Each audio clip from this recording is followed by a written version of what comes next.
Hello, all of you. Continent of Asia, the largest continent that is going to give us lead to map of India is what we are handling, taking it region-wise. And the region-wise attempt we have taken with Africa, where the environmental regions were much more overlapping. We also attempted it in Europe, because when it is big chunk of countries, you have to be somewhere rationalizing the way we can retain the facts and associate the contemporary items with it. So proceeding further from our last session, quickly onto the screen share. The largest continent as we are handling right now, we are done with two locations, if I can call so. एक हमने demarcate out कर लिया south West Asia. South West Asia को जब आप demarcate out कर रहे हैं और उसका रिवीजन ले रहे हैं, तो एक बहुत इंपॉर्टेंट एस्पेक्ट को आउटलाइन कर लेना, that all the major pipelines, all the significant locations in Qatar, the important new being developed canal waterway, जिसको कैस्पियन कनाल बोलते हैं, that is actually attempting to interlink Caspian with एक तो Persian Gulf and Caspian with Gulf of Oman. ये basically as an attempt है to minimize the dominance of Suez Canal route and enhancing on the navigable link for Persian Gulf. तो जब revise करो ये सारी चीजों को एक एड ऑन ले लेना. This is my West Asia, ये मेरा काउकासस स्टेट्स है, and these are my Central Asian countries. आपको बता दिया था Central Asia and Caucasus are break away countries of former USSR.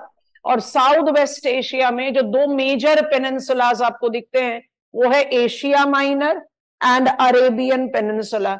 दोनों का डिमार्केशन, उनके फिजियोग्राफिक फीचर, सारी चीजें हमने जज आउट कर लिए हैं. साउथ एशिया में हमारा डोमेन इंडिया है, तो साउथ एशिया को हम लिंक लेकर इंडिया में जाएंगे, तो इस पॉइंट को मूव आउट कर रहे हैं. And we are taking this part of Asia now. हम बिल्कुल एकदम रैंडम सा डिमार्केशन ले रहे हैं. Let us not miss out to add Kurile Island. हम इसको Northern Asia बोलते हैं. And we can easily see on this map, Northern Asia is equal to Russia. So let us try to make sense with Russia, with the prominent network of physiographic. Russian domain को जब आप demarcate out करें तो आपको Arctic ocean में flow करती हुई बहुत सारी स्ट्रीम्स दिखाई देती हैं. Each of these stream has got its significance that we have to associate when we are trying to revise the conventional items. And of course उसके साथ contemporary edge add on होगा. आर्कटिक ओशन की नेविगेबिलिटी के बारे में recall करेंगे, and navigable links by default will be provided by these channels. So quickly taking each one of them. मुझे peninsula आपको बिल्कुल भी नहीं बताना है. We have already learned the peninsula and its domain. So this river, which is significantly undulating in its course right here, is the easternmost river that provides on the navigable possibility in the growth of Arctic Ocean as the maritime link zone. ये हुआ river Colima. बिल्कुल उसके neighbouring river, ये भी एक छोटी सी river है, but it by default provides on a very significant link for that navigable purpose. So it is in ग्रीका. ये दोनों रिवर्स हम कौन से फिजियोग्राफिक यूनिट पर डिमार्केट करते हैं, आपको उसकी बाउंड्री पहले बतानी पड़ेगी. तो सबसे पहले उसकी बाउंड्री के बारे में ही बात कर लेते हैं. Here comes the big river. ये आ गया रिवर. अब इसको रिकॉग्नाइज करने के लिए ध्यान से समझ लेना डिमार्केशन. ये है रिवर लीना. लीना की जो बड़ी ट्रिब्यूटरी है ये, इसका नाम है Aldan. You can avoid this river, ऐसा कोई इसकी इंपॉर्टेंस नहीं है. Lena River tends to demarcate this physiographic unit of Russia, which includes Chukchi Peninsula, Kamchatka Peninsula, and of course its extension as Kurile Island. तो Leena river से जितना east में ये फिजियोग्राफिक यूनिट आ रहा है, Lena is the boundary line. इसको बोलते हैं eastern mountain reason.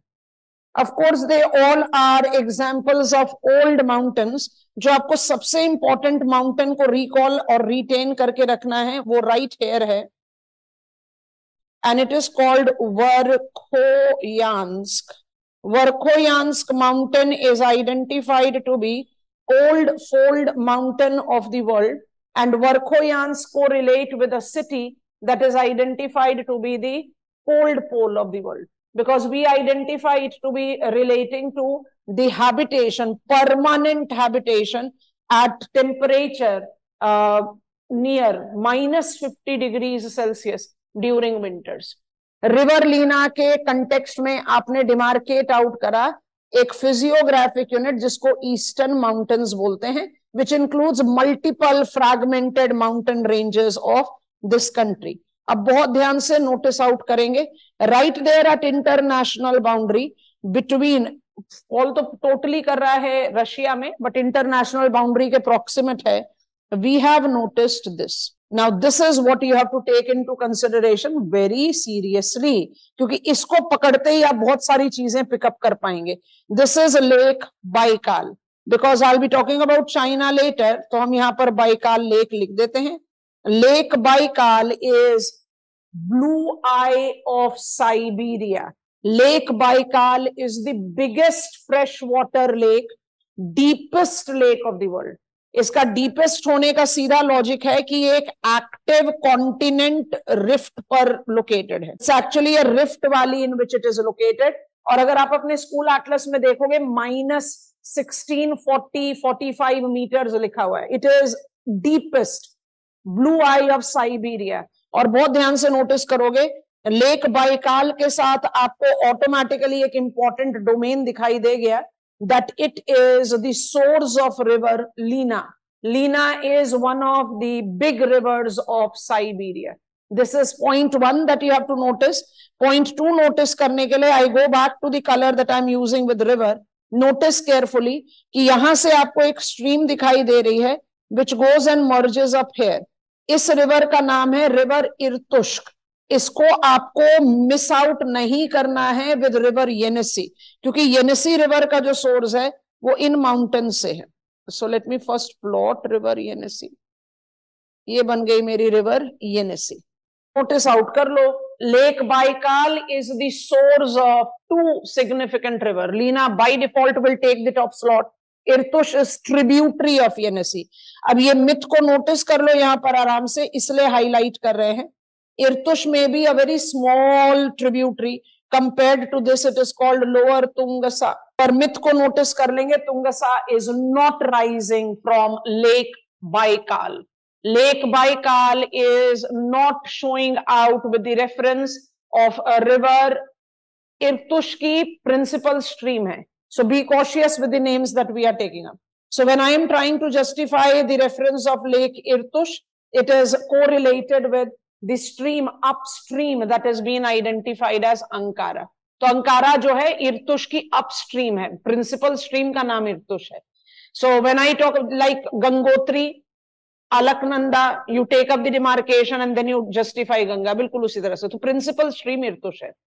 इर्तुश is identified to be the stream that is rising from lake Baikal.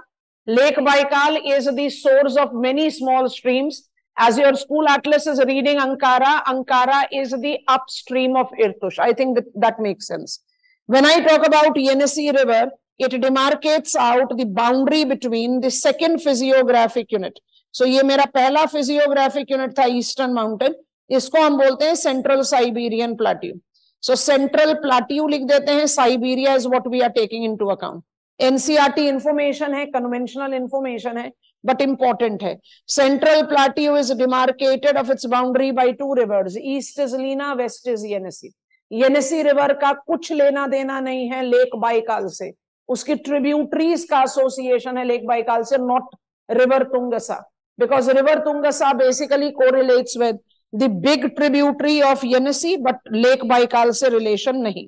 And then I take up the river which is considered to be one of the most popular streams altogether.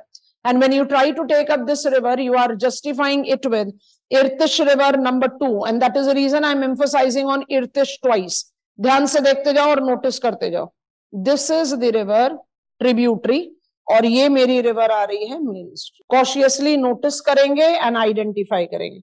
This is and this is. Notice again. That is the reason Ankara से ज्यादा जरूरी कि आप इर्तुश्क river को focus out कर ले. Is Irtush river rising from Lake Baikal? Yes. Is Irtush river the tributary of river Yenisei? Yes. उस पर एक लेक भी है जिसका नाम इर्तुश है, सिटी भी है जिसका नाम इर्तुश है. Can you find out the name of the city called Irtysh in Yenisei river valley? So यहां पर एक नेम का कंफ्यूजन है, so just be cautious as what exactly is the statement given to you. Ob is the river that is rising from Central East Asian old mountains. अभी mountains का नाम बता रहे हैं. उसकी जो लेफ्ट बैंक ट्रिब्यूटरी है उसका नाम भी इर्तुश है. When I take Ob, it is demarcating the boundary line between one of the flattest locations on the map of world. It is called West Siberian Plain. Siberia के बारे में पढ़ रहे हैं इसलिए बार बार साइबेरिया नहीं लिख रहे. Siberian plains are demarcated by Ob and Lena river. जैसे ही ओब रिवर को डिमार्केट आउट करो, आपको यहां पर बड़े आराम से यूरल माउंटेन दिखाई दे रहा है. आपको यूरल रिवर भी दिखाई दे रही है जिसके बारे में हम पढ़ चुके हैं. And you are aware of river Pechora जिसके साथ हमने कोल एसोसिएट करा था. रिवर कोलिमा जो कि वोल्गा की ट्रिब्यूटरी है जिसके साथ हमने क्रूड ऑयल एसोसिएट करा था. So West Siberian Plains paves way to Northern European Plains, one of the flattest location. और इसी के डोमेन में रिमाइंड कर लेते हैं अपने आप को, Yenisei goes with the flattest course among all the prominent streams of the world. Flattest course का मतलब है कि in its complete long profile 200 metre से ज्यादा डिसेंड नहीं दिखा रही है river Yenisei. Yenisei is identified with the flattest domain, and that flattest plain, Western Siberian Plain, incorporate its boundary with River Ob. River Ob is relating to Altai Mountains. और mountains को demarcate out करें. I take a different color so that it becomes easier for you to visualize it. अब ध्यान से देखते जाएंगे, यहीं से हम आगे बढ़ेंगे. कल हमने आपको ये वाला माउंटेन समझाया था when we were talking about Lake Balkash and we labeled it as Tian Shan, है ना. अच्छा, अब डिमार्केट करेंगे ये वाला mountain. This is Altai mountain. So I just take the arc like this. Altai mountains is identified to be the old fold mountain of the world. And Altai mountain and Tian Shan mountain के साथ में आप demarcation बहुत आराम से देखोगे. अभी थोड़ी देर बाद उसके बारे में लिख रहे हैं. That is called one of the very prominent largely because of its strategic location and some of the resources that we have to take into account. We are taking that as Zungarian Basin in a minute. That is right there in China. So the principal streams that I correlate with Russia, the northern Asian countries are this, and correlated on with the physiographic divide. Verkhoyansk, the cold pole of the world, not as a mountain but a city which is there. Never be confused with Irtush because there are two rivers with the same name. Irtush as the tributary of Yenisei and Irtush as tributary of Ob. जब आप बात कर रहे हो river Yenisei की तो आप उसको एसोसिएट करते हैं लेक बाइकाल से ओनली विद रिवर Irtush, जिसकी आप स्ट्रीम्स को आप रिवर अंकारा जस्टिफाई करते हो. There is no problem towards it. Irtush lake Angara के बैंक्स पर ही आपको एसोसिएटेड दिखाई देगा. Okay, after taking this we are taking on the political map one more time. ये वाला डिमार्केशन हम ले रहे हैं. And now carefully notice that all this block which is left out with us. So हम South Asia को तो purposefully demarcate out करेंगे एंड साउथ ईस्ट एशिया को भी डिमार्केट आउट कर दे रहे हैं. So now I am talking about what is called east Asia. East Asia by default will be incorporating mainland and island. Japan के साथ 4 islands plus Ryukyu I have already labeled with all the straits and etc. that you should be aware of. What we should take up when it comes on to Mongolia, China, North-South Korea, and of course Taiwan. Let us try to justify that with the physiographic map carefully. So I'm getting onto this map again because this map gives me the clarity to mark up the locations well. So यहाँ थोड़ी सी आसानी हो जाती है visualise करने में. That is the reason I select this map. And almost with every map we have justified such type of characteristics. So देखें यहाँ पर और यहाँ से demarcation शुरू करते हैं. So I continue with red color now to mark up the river systems. तो सबसे पहले जो सबसे easier set of river systems है उनको demarcate out करते हैं and then we proceed. तो that will give me the lead. तो this is my significant river 1. ये छोटी सी river है but important है तो छोड़ते नहीं है. This is my significant stream 2. This is my significant stream 3. And when I take up the reference of this block, mountains के नाम लिखने पड़ेंगे. अभी आपको बताया अल्ताई, ये आपको पता है Tian Shan. This is Altai. This is Tungarian Basin and this is Tarim Basin. Tarim तो हम रेड कलर से ही लिख देते हैं बिकॉज हमने तारिम रिवर मार्क कर दी. When I take the Chinese international boundary with neighboring Kazakhstan and Mongolia, the old mountains that comes up into consideration are Tian Shan and Altai mountains. When I take reference of Tian Shan and Altai mountains, I need to understand that Tarim Basin is correlated with river Tarim, the very small stream that is significant in its own domain. और थोड़ा सा remove इसलिए किया क्योंकि हम आपको ये वाला स्पॉट दिखाना चाहते हैं that correlate with Lupnur. Lupnur is considered to be one of the most prominent nuclear resource rich location in China. Tarim Basin को आप associate करते हो the autonomous district Xinjiang. When I take reference of Tibet and Xinjiang, Zhejiang भी बोलते हैं इसको, that is basically important strategically and also resource based for China. Or this is the location which is demarcated to be intermontane between, this is my Altai mountains and this is my Tian Shan mountain. इसको आप rainless quarter of the world बोलते हैं. And this rainless quarter of the world, Zungarian Basin, is identified to be relating to, इसी का eastern boundary Tian Shan के साथ associated है, right at this spot. We identified to be Turfan Depression. Turfan Depression को associate करेंगे with some 100 meters below the mean sea level location. तो Turfan Depression एक important feature हो गया. It is just at the eastern boundary of Tian Shan. Tian Shan के north में rainless quarter है, desert of the world है. उसके north में Altai mountains which we have associated with source of river Yenisei, the flattest river of the world. Tarim basin के साथ लुपनूर को associate करेंगे. जैसे ही आप तारिम बेसिन के साउथ में आते हो, इट कम्स तिब्बतन प्लाटियो. अभी हम तिब्बतन प्लाटियो के बारे में थोड़ी देर में बात कर रहे हैं. तिब्बतन प्लाटियो को 2 मिनट के लिए बे पर रखकर, if I ask you to take up some of the rivers that I have marked and their names, थोड़ा सा ध्यान से नोटिस आउट करें एंड लोकेशंस को देखें. When I pick up this river, ये river जो आपको दिखाई दे रही है, I am purposefully using a different color for this. ये है river Amur. River Amur is one of the most significantly strategically located rivers of the world. Draws international boundary, not completely, partially, between Russia and China. River Amur की ये tributary है Shonghua. ये थोड़ा सा इस तरह का कोर्स लेगी, हम यहाँ नाम लिख देते हैं. काफी सिग्निफिकेंट ट्रिब्यूटरी है. It marks up its major flow in Manchuria.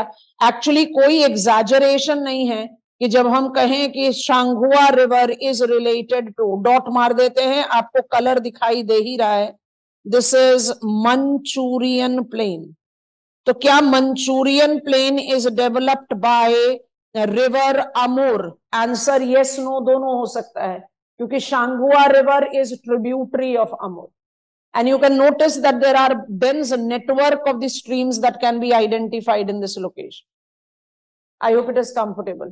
अच्छा, जो 2 चीजें आपको ध्यान रखनी है यहाँ पर वो ये है कि Manchurian plains correlate very clearly with river Shanghua. Shanghua is considered to be the tributary of river Amur. River Amur को इंटरनेशनल बाउंड्री के साथ आप एसोसिएट कर रहे हैं. और एक और चीज जो आप कोरिलेट कर सकते हो इस लोकेशन से, some of the prince of school atlas must be noticing it, otherwise बड़ी छोटी सी इंफॉर्मेशन है. रशिया चाइना का जो इंटरनेशनल रिलेशन का डोमिनेंस है उसके रेफरेंस पर इसको हाईलाइट किया जा सकता है, अदरवाइज छोटा सा डोमेन है. I just want to change the colour to make it highlighted. आपको ये लेक और ये रिवर जरूर दिखाई दे रही है। This lake is lake, I will just write it, तानका।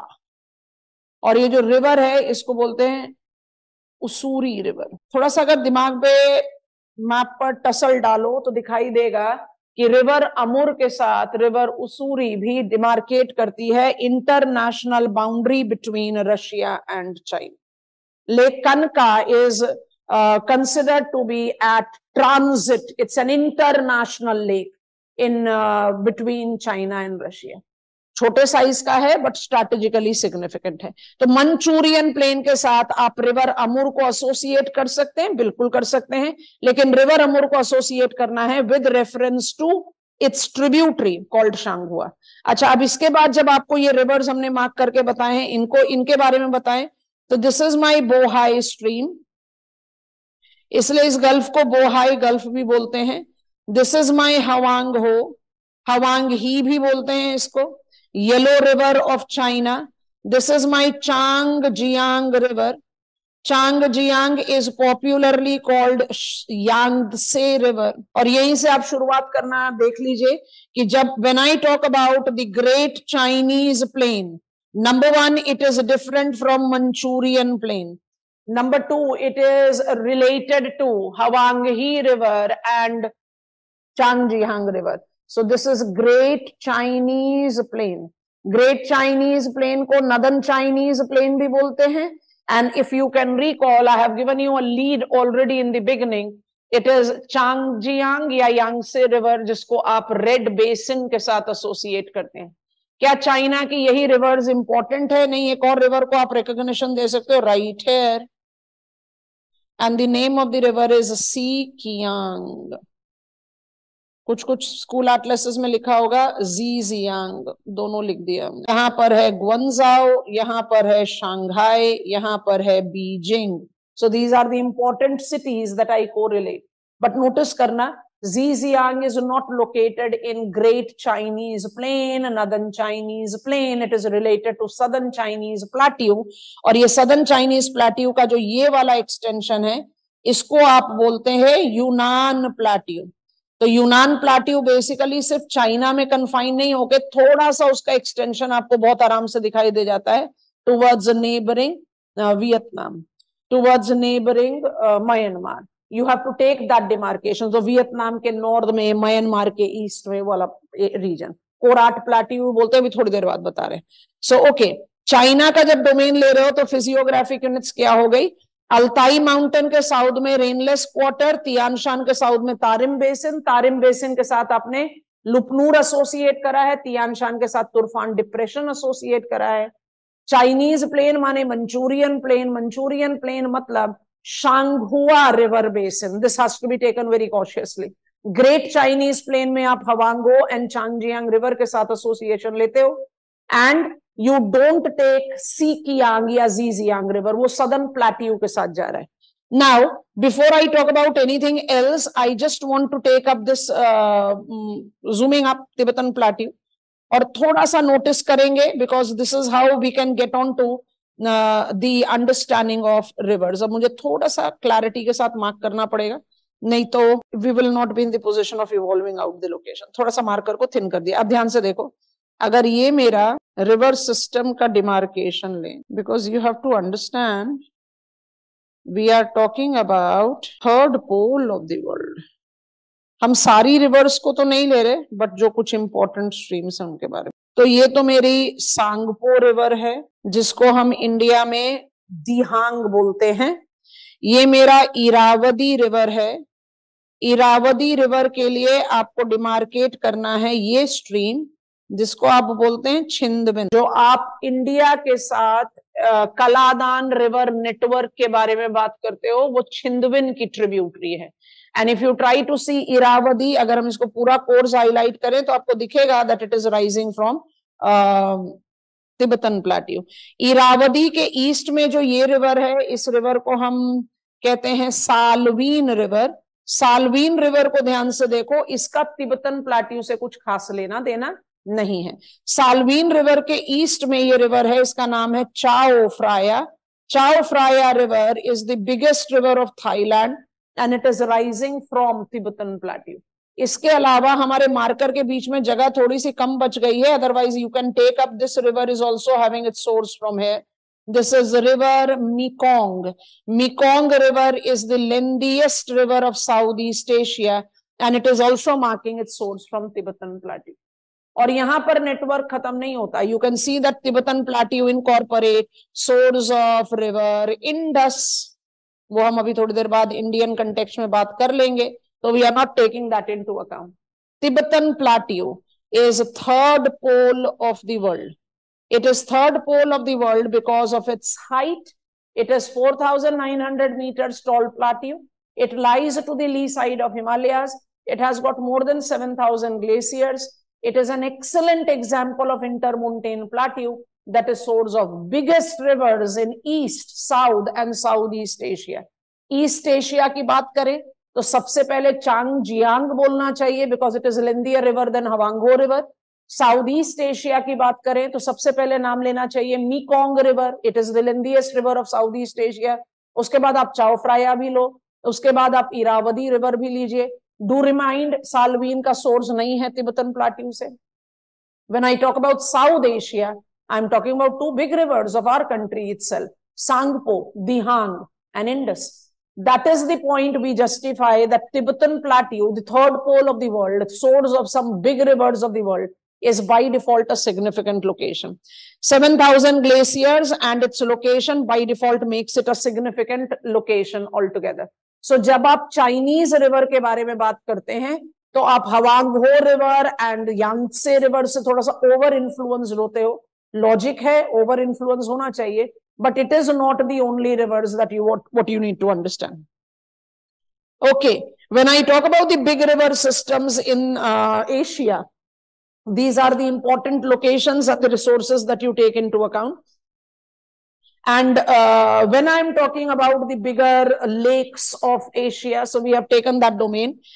Japan के साथ में जब आप बात करते हो तो रिवर्स बहुत सारी हैं, but these rivers don't make up for what we can say as the size of the global context, और इसलिए हम उसके बारे में बात नहीं करते. एक इंपॉर्टेंट चीज जो आपको हाईलाइट करके बतानी है वो ये है, ये थोड़ा सा जूम अप करना पड़ेगा ताकि आपको आराम से दिखाई दे. And I purposefully change a very different colour. ये लेक आपको दिख रहा होगा नॉर्थ ऑफ हवांगहो रिवर.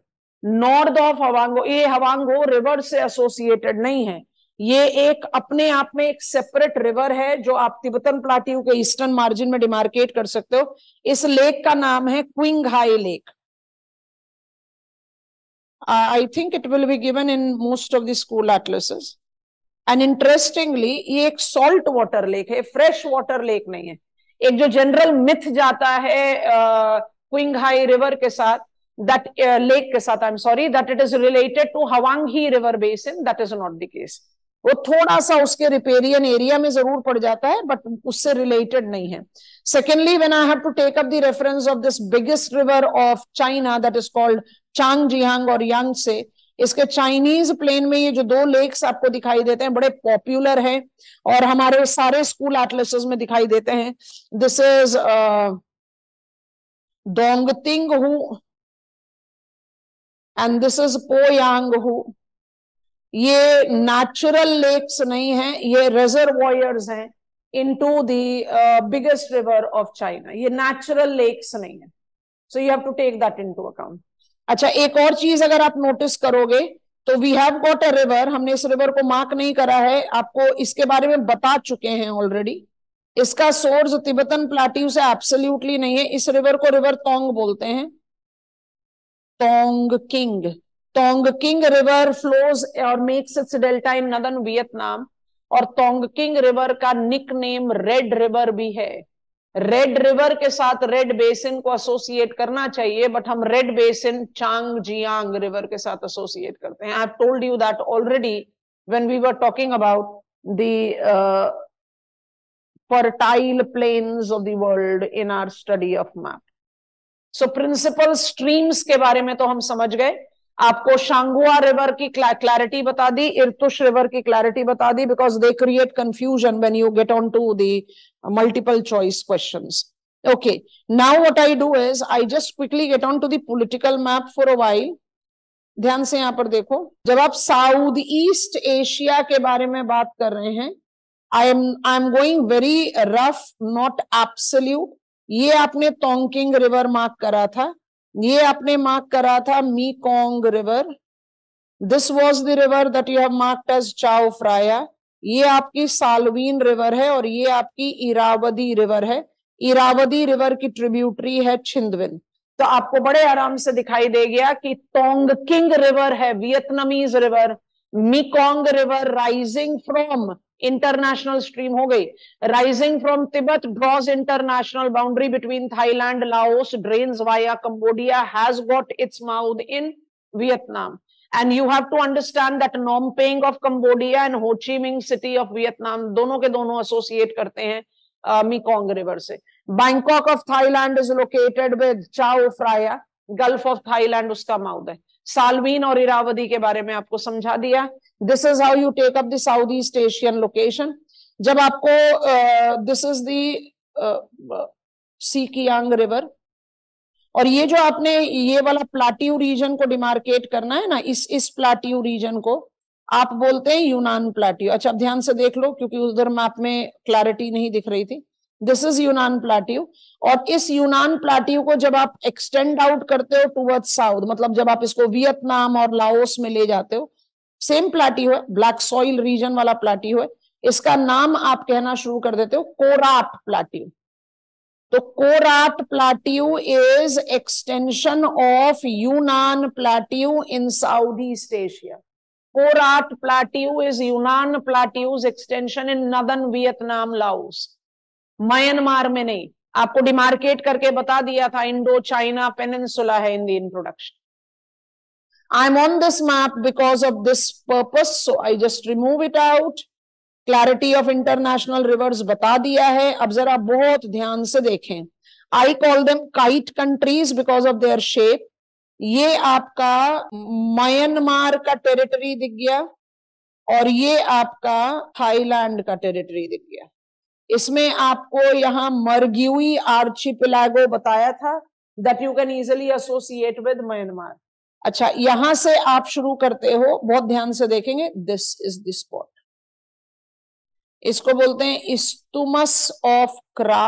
सबसे पहली clarity, that is the region selected this map, Kra is in Thailand not Myanmar. सबसे पहली बात ये, it paves way to Malaya peninsula.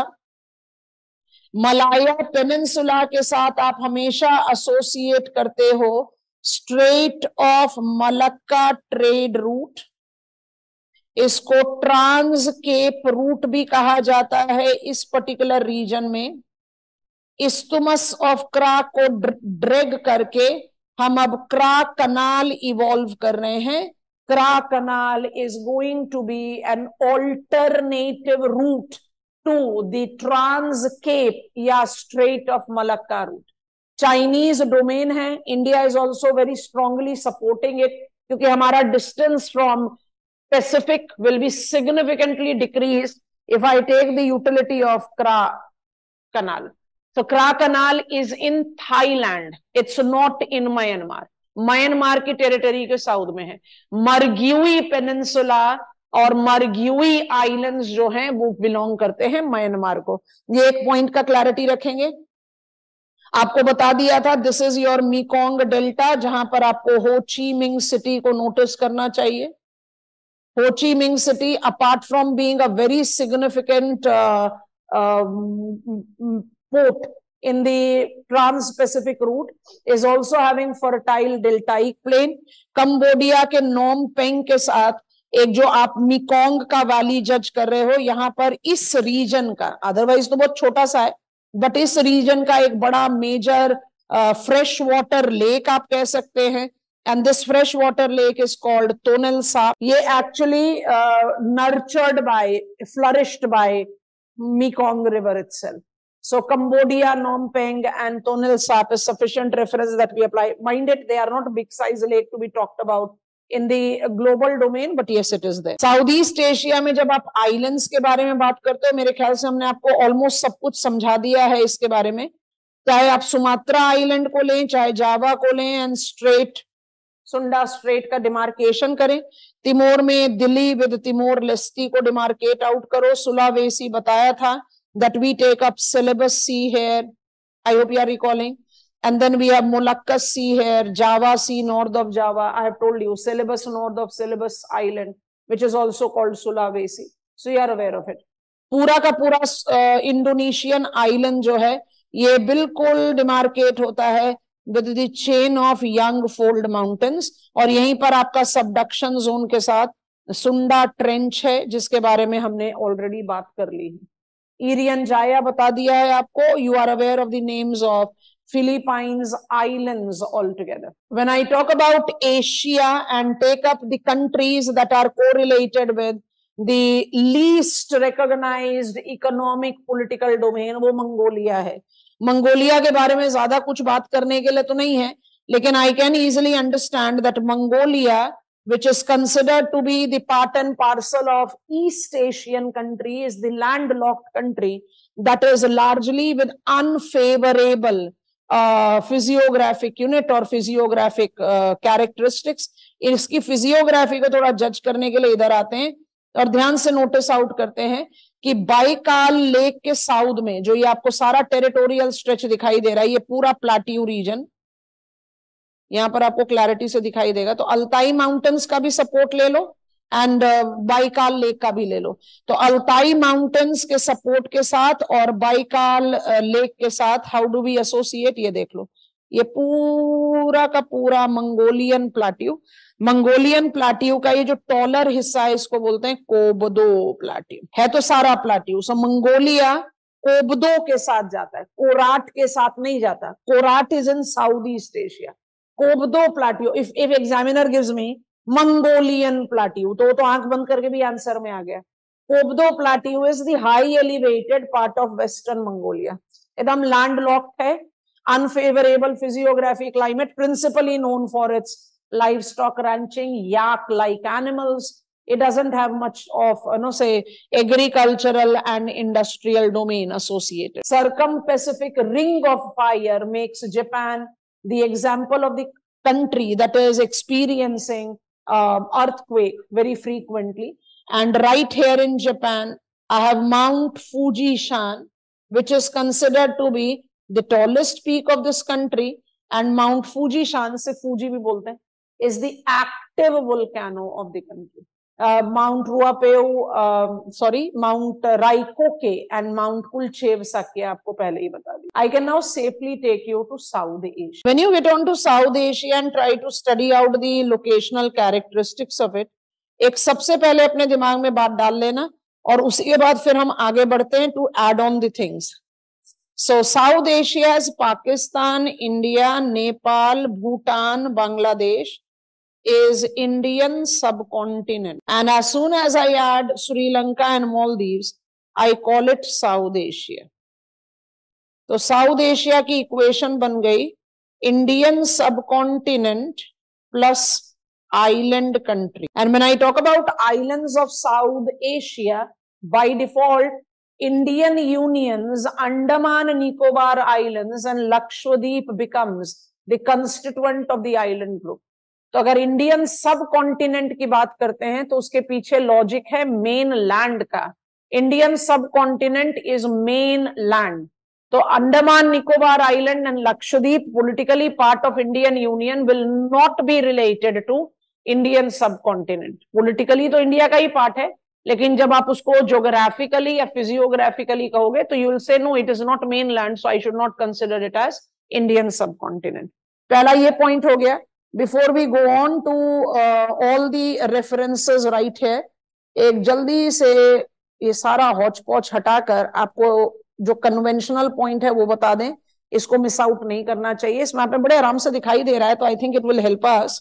इसलिए आपको मालदीव्स भी इंट्रोड्यूस करा दिया और ये हमने बिना आपको बताए हुए जल्दी से हाईलाइट करा. जैसे ही हाईलाइट करके थोड़ा सा भी जूम आउट कर देते हैं आपको बहुत आराम से दिखाई दे रहा है कि equator in Asia is Indonesia, has nothing to do with Malaysia, but has to do with, यहां जूम अप कर दिया, has to do with islands of Maldives, दिखाई दे रहा है।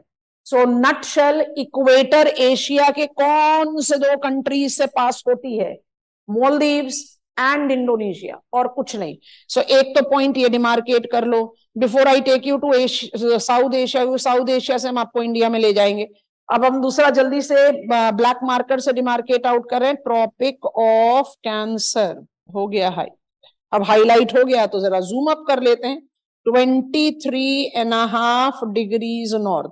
आर्कटिक सर्कल आपको ऑलरेडी बता चुके हैं, तो हमें उसको रिपीट करने की जरूरत नहीं होनी चाहिए। विदाउट एनी गेसिंग ये बहुत क्लियर है that I will be taking it up with Russia, क्योंकि नदर्न एशिया में तो सिर्फ एक ही कंट्री है, रशिया दूसरी कंट्री तो है नहीं। चलो अब जरा आर्कटिक ट्रॉपिक ऑफ कैंसर के बारे में नोटिस करते हैं। It includes Taiwan, it includes China, it is including Myanmar, it includes Bangladesh, it includes India, it includes Oman, it includes UAE, and it includes Saudi Arabia. Which are the countries of Asia via which tropic of cancer is traversing? Saudi Arabia, UAE, Oman, India, Pakistan नहीं, Bangladesh, Myanmar, China, Taiwan. Vietnam भी नहीं touch कर रहा, Laos भी नहीं touch कर रहा। Laos के बारे में बोला तो जल्दी से देख लो, Laos is the only landlocked country of South East Asia, only landlocked country, बाकी सारी कंट्रीज के पास shoreline. So Asia takes us to South Asia, South Asia मुझे इंडिया में ले जाएगा। तो very clearly we are taking up that South Asian domain into consideration, और जो South Asian domain into consideration लेकर जा रहे हैं उसके लिए पहुंचते हैं पहले तो फिजिकल मैप पर।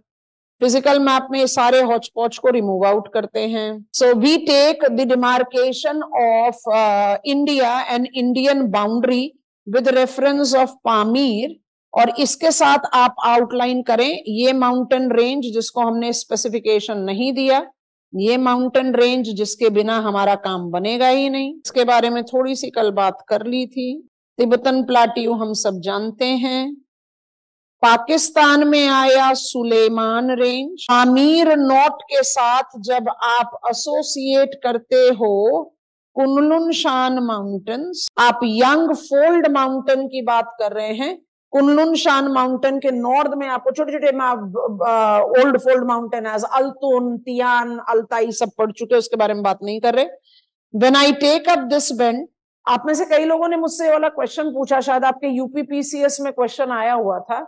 हिमालयाज को आप हमेशा ईस्ट वेस्ट अलाइन माउंटेन बोलते हैं, दिस इज हिमालयाज। यहां पर तो ये हो जाएगा पूर्वांचल, और Purvanchal marks up its extension in Myanmar as Arakan Yoma. Arakan Yoma mountains of Myanmar is the boundary that we have drawn between the Irrawaddy river and the part of your Indian landmass. अच्छा, ये जो Arakan Yoma है यही मुझे आगे extension देता है as Andaman Nicobar islands. तभी हम अंडमान निकोबार आइलैंड्स को कॉन्टिनेंटल आइलैंड्स बोलते हैं और कहते हैं they are the peaks of submerged young fold mountain. But याद करके देखेंगे कि जब आप अंडमान निकोबार आइलैंड्स के बारे में बात करते हो तो you have to take into reference Barren and Narcondam, जो कि वुल्केनिक आइलैंड्स है। इसलिए यहां पर जो ये सबडक्शन चल रहा है जिसको आप अंडमान ट्रेंच बोलते हो, और ये अंडमान ट्रेंच का जो एक्सटेंशन है जिसको आपने पूरा इंडोनेशिया में एक्सटेंड आउट करा है, that is important for you to take into consideration. तो एक अगर जनरल डिमार्केशन ले तो जो सिंटैक्सिकल बेंट है, आपके माउंटेन रेंज का आर्क जो आ रहा है ऐसे आ रहा है, ध्यान से देखो, यहां से यहां तक हिमालयाज है, ये हुआ सुलेमान, ये पूर्वांचल होते हुए अराकन योमा हो गया। तो दिस इज हिमालयाज, रफली 2400 kilometres. Himalayas are tallest mountains of the world. They are not lengthiest mountains of the world. Lengthiest mountains of the world is Andean Cordilleras of South America. ये tallest हैं, tallest mountains with average elevation of 6000 meters. South Asia की जो most defined physical unit है वो हिमालयाज है। Himalayas are example of young fold cordilleras. जब आप map of Asia में इसको जज करने की कोशिश करते हो, आप इसके बियॉन्ड नहीं जाते। जब आप मैप ऑफ इंडिया में आते हो तो आप इसके बियॉन्ड जा सकते हैं। When I take up the reference of Himalayas, it actually draws, not very politically defined, but it draws the boundary between East Asia, Tibetan Plateau को आप चाइना के साथ ले जा रहे हो, and South Asia, Indian subcontinent. तो ये जो आपका बाउंड्री लाइन बनाया है ना हमने, जिसको हमने रिपीट कर दिया रेड कलर से इंडियन ओशन में, ये आपको साउथ एशियन बाउंड्री दे रही है from east, south East Asia, central Asia और ईस्ट एशिया एज वेल। तो ये डिमार्केशन आपके दिमाग में क्लियर रहना चाहिए। सुलेमान के बाद ही आपको बताया था, ये आपका एक्सटेंशन आता है हिंदू कोश, फिर ये आपका एक्सटेंशन आ जाता है एल्ब्रस, ये आपका एक्सटेंशन आता है ज़ाग्रोस, ज़ाग्रोस और ये कंबाइन करते हैं यहाँ पर आर्मीनिया नॉट बोलते हैं, फिर ये पोंटिक और ये टॉरस, ये सब के सब यंग फोल्ड माउंटेन्स। नॉट का मतलब होता है buckling point. Armenia not and Pamir not दो इंपॉर्टेंट डोमेन, और ये सब इंटरमुंटेन प्लाट्यूज हैं। ये एनाटोलिया प्लाट्यू जहां अपने Van Golu, I hope you are recalling that. ये आपका ईरानियन प्लाट्यू जहां पर आपने लेक उर्मिया के बारे में बात करा। ये आपका Helmand river and Helmand plateau Afghanistan में। इसी का अगर आप पाकिस्तान का एक्सटेंशन देखोगे तो it is been identified as the plateau region of Helmand river का extension. So ये आपका Tibetan plateau. So these all are intermontane regions along young fold mountain. I think this is clear. तो हिमालयाज के साथ थोड़ा सा कॉशियस रहना है। हिमालयाज आर फॉर 2400 किलोमीटर्स क्या बाउंड्री लाइन है, अभी हम उसके बारे में आपको बता रहे हैं। To specifically take into consideration South Asia and South Asian domain now. तो सबसे पहले क्या करते हैं, आइलैंड कंट्रीज को अपने राडार से हटा देते हैं, उसके बाद फिर हम मेन लैंड पर आकर इंडिया पर फोकस करना शुरू कर देंगे। तो जब हम बात कर रहे हैं आइलैंड कंट्रीज की, तो यहाँ जूम कर दिया, आपको मैप ऑफ ओशन समझा दिया था, उसी के कंसिडरेशन में देखो, ये है मेरा चेगोज रिज, इंडियन ओशन का मेन रिज बोलते हैं इसको। इस चेगोज रिज पर मुझे इंडियन यूनियन का लक्षद्वीप भी मिलता है, और इसी के कंटिन्यूटी में साउथ में मुझे मालदीव्स आइलैंड भी मिलते हैं। So I am just making a very rough demarcation of it. Maldives is coral island par excellent, developed over Chagos Ridge. Maldives is Asian, South Asian country. Maldives is located in equatorial belt. Maldives as coral island is definitely strategically located and is quite significantly known for its tourist attraction. It without any doubt makes up the example of tourist domain when it comes on to Southern Asian या Indian Ocean region for that matter. तो जब आप Indian Ocean region और उसके characteristics के बारे में जज करते हो, तो आप बहुत स्ट्रांगली एसोसिएट करते हैं किस चीज को, आप एसोसिएट करते हैं मालदीव्स को। Maldives don't give me much beyond this. So once I am taken up with Maldives, what I exactly do is कि भाई मेरा इंडियन सब कॉन्टिनेंट को कवर अप करने के लिए I have to get on to mainland. उससे पहले एक और जजमेंट ले लेते हैं। I think this map will be sufficient, यहीं पर ही आपको डिफाइन आउट कर देते हैं, इट विल बी इजियर। अब देखते जाओ बहुत ध्यान से, मार्कर को थिन आउट कर रहे हैं। Sri Lanka, the pearl country of the world, इसको डिमार्केट करना है दो कंसिडरेशन में। सबसे पहले ये तो मेनलैंड ले लो, और ये लो जाफना पेनिनसुला। जानबूझकर इसको अलग कलर से डिमार्केट कर। क्या रीजन है हमें ये डिमार्केशन लेने के लिए, इसको ध्यान से सोचना, क्योंकि हमें इससे इंडिया के मैप पर जाना है। ये मेरा इंडियन प्रोजेक्टिंग पेनिनसुला है, ये भी प्रोजेक्टिंग पेनिनसुला है। अब आपको सबसे पहली चीज ये याद रखनी है कि जाफना पेनिनसुला के साथ प्रोजेक्टिंग लैंडमास ऑफ इंडिया पर आप पाक स्ट्रेट को डिमार्केट आउट करते हैं। तो मतलब पाक स्ट्रेट का एसोसिएशन हो गया ये वाला पॉइंट ऑफ इंडिया से, जिसको आप दो चीजों से एसोसिएट कर लो। एक कर लो कावेरी माउथ से, या दूसरा कर लो, बहुत इंपॉर्टेंट रामसर साइट है हमारे कंट्री का, पॉइंट कैलीमीर। ये चीजें बहुत इंपॉर्टेंट हैं क्योंकि आपको इंडियन कंटेक्स्ट में जज करना है।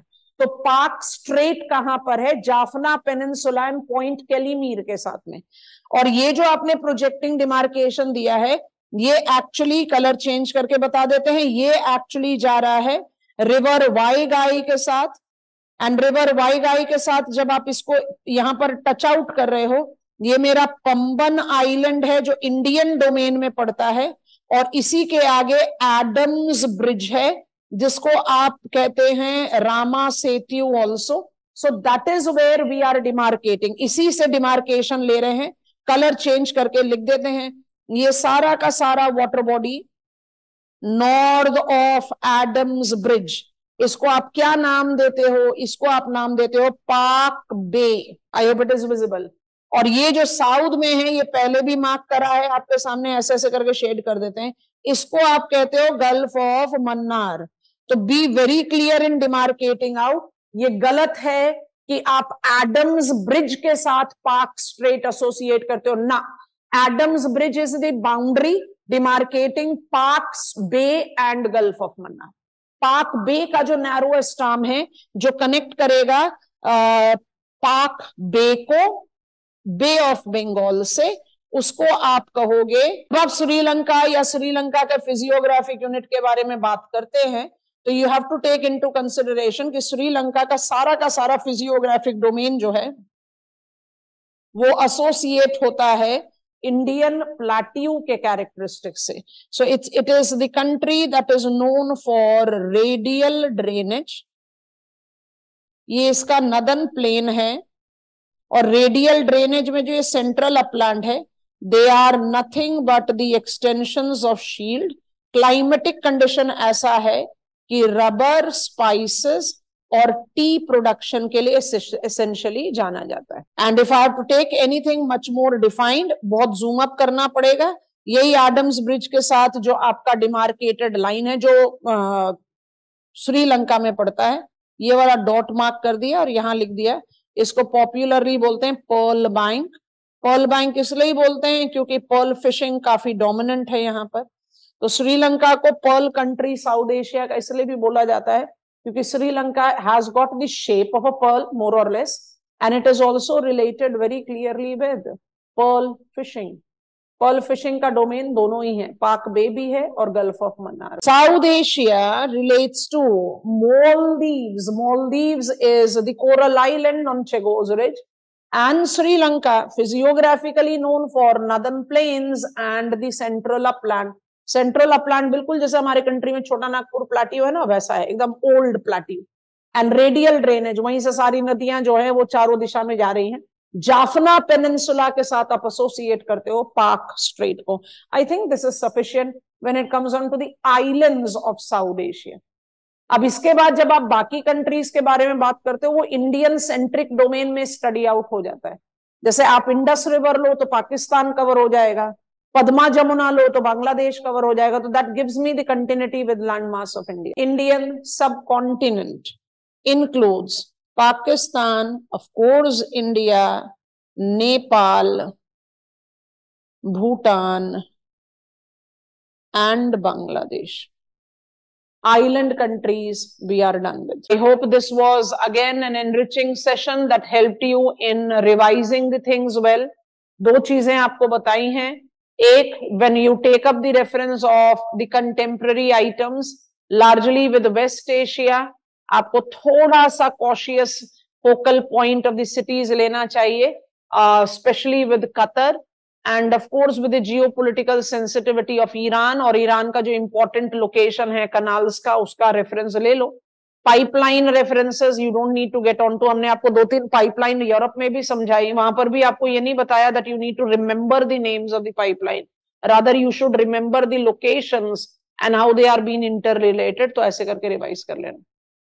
I'll be talking about India, so I have decided to upload the recorded session by today evening or tomorrow. So that will be our last session on India. So you can take up the reference on your YouTube channel. So now we will not be having a formal interaction at all. India का map हमने promise करा है, छोड़ नहीं रहे हैं बिल्कुल। हम उसको रिकॉर्ड करके यूट्यूब लेक्चर के तौर पर डाल देंगे आपके चैनल पर, तो आप उसको जरूर देख लेंगे। यस विक्रांत, लुकनूर is atomic nuclear resource region, यहाँ पर डोमिनेंट प्रोडक्शन ऑफ यूरेनियम, इसलिए तो वहां पर ज्यादा रेडिकलाइजेशन ऑफ मुस्लिम माइनॉरिटीज चलता है ना चाइना का। चलिए, bye bye, take care, all the best. Any problem in map, you can drop me the mail. I can certainly help you out with that. Bye bye.